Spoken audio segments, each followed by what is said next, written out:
So today I'm trying to figure out some things to do for people just to show them I care about them. So I had a yo-yo and I thought, well, I could take that to, one of the boys. I bet the boys would like it. But when I want to take a yo-yo to maybe one of my leaders, they might think I was crazy. What's she doing giving me a yo-yo? She's gone yo-yo herself. Yeah, because a leader is probably not going to want that, but a boy will. And well, this little lip gloss, I could give that to a leader, but with the sparkles in it, I bet one of the little girls would love that as something special that just says, I care about you. We have to do different things for different people to show them that we care. And today, we're going to learn about Jesus' teaching about loving others.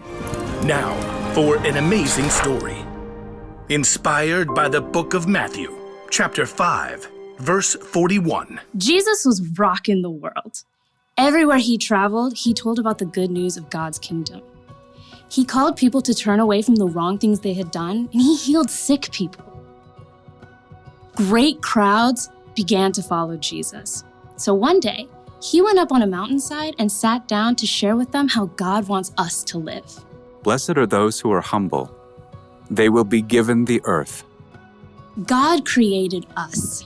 He knows that we were designed to find joy and be at peace when we follow his ways, when we see and treat others the way God does. So, right in the middle of what's often called the Sermon on the Mount, Jesus said this. Suppose someone forces you to go 1 mile. Go 2 miles with them. Okay, what? To our ears, this probably sounds like a word problem, or maybe like our PE teacher telling us to go run laps. But the people listening to Jesus knew exactly what he meant. They all lived under the rule of the Caesar in Rome. The Romans had conquered many, many territories.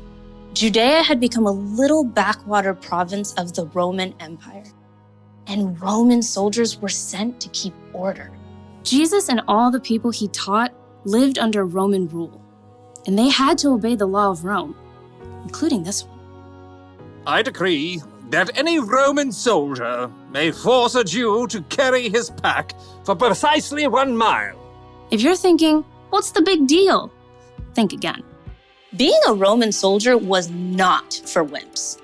Sometimes the packs they carried weighed as much as 100 pounds.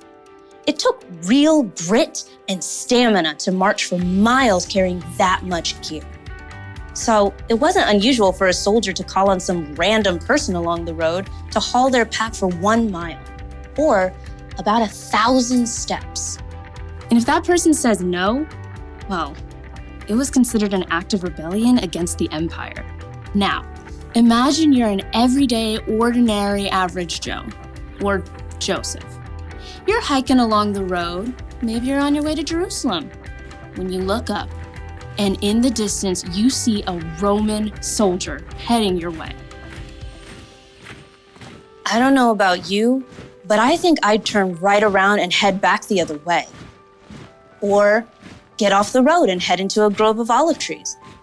Or maybe just avoid eye contact at all costs. But maybe none of that works. The soldier stops, calls you out, and you have no choice but to look up.